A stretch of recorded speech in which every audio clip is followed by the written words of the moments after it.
A health alert tonight with calls for federal help to battle the flu and RSV. Arizona and much of the nation are seeing cases far higher than usual this time of year. All but 6 states, in fact, are seeing high spread of the flu.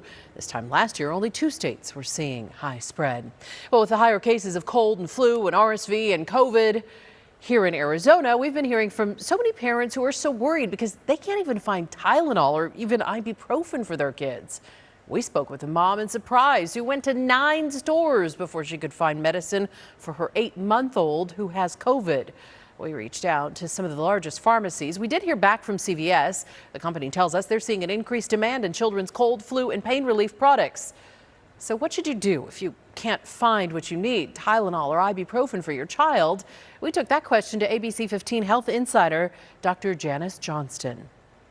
An infant, a newborn infant under 3 months or so, a fever can be something quite serious. So we definitely would encourage you to call your pediatrician and get your child checked out. So don't just ignore fever, especially in a young infant. If you have some medication on hand, perhaps maybe for an older child or even for yourself, to make sure that you can run that through by either your doctor or your pharmacist to see if something else may be suitable to give your child.